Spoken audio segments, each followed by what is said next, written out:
Hi, my name's Don and I'm a 175 owner, and I just got over my 20 hours of the break-in period, so it's time to change the engine oil and the gear lube. In order to change the engine oil, what I did is I took the boat to the water and I ran it for about 15 minutes and brought it up to operating temperature. Now I brought it back here to the yard. Most of this work is taking place on the outside, but some of the work is taking place inside in the engine compartment, and I'll show you all of those components today. So to begin, you remove the drain plug from the back of the boat. You then pull on that and you'll get the oil drain hose connected to it. Clamp on the vice grips, not too tight. Get my 1/4 inch on there, and I'm pulling away from that. There may be some paint around here when you initially try.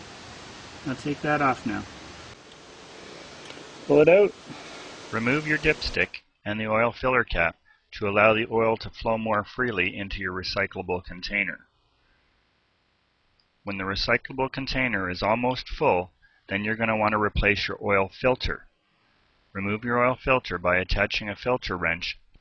Turn counterclockwise until you can loosen it with your hand. For this procedure, you're going to want to put papers or rags down in the bilge to catch any loose oil.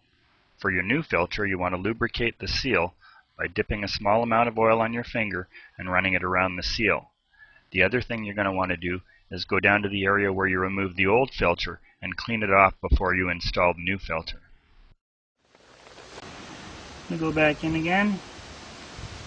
Starting to get a little resistance here, that's good. They were pre-adjusted when I took this off.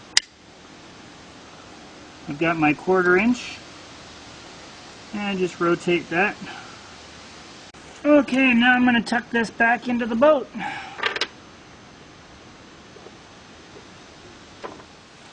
And now we put the cap on this, and you can see it's not quite full, but we did have some in the filter and in the bottom of the bilge.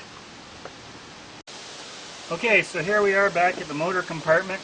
I'm going to be putting in some new motor oil. I've got this MerCruiser SAE 25W40, which is the manufacturer's recommended oil. Opening the lid, oftentimes you're going to find the safety seal on the inside. Always good to have something to puncture that, or you just use your thumbnail. You may want to use a funnel for this, or you may want to have a rag handy because of spills, so I have a rag handy, and here we go.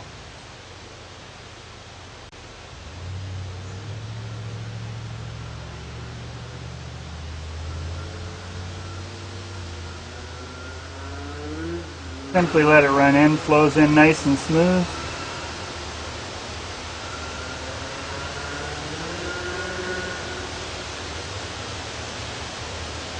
And just leave that bottle drain out. It says that it'll hold 3.8 liters, so I'll have 4 bottles here. It should take up most all of those. Likely it's not going to take them all right away. It might have to take a little time to get down to the oil filter. And they say to check it again after your first time out on the water, or first operation, if you want to run it on the muffs. Okay, so when you're all done with all 4, you want to take a rag, give it a little clean around here. Take your cap. Position it the same way you found it. Get one side in. That's it. Once you let all that oil go in, you want to go over here to the dipstick, pull it out, bring it up, have a look and see where you are. You see there, it's saying okay, but it still hasn't got in the lower parts of the engine. We need almost all 4 bottles in there to know that's going to be full. You don't want to overfill it, and you don't want to underfill it. So now that we've completed our oil change, let's recap. The first step is to warm the engine. Then you want to drain the engine oil, replace the filter and the plug, add new oil, and last but not least, check all the oil levels.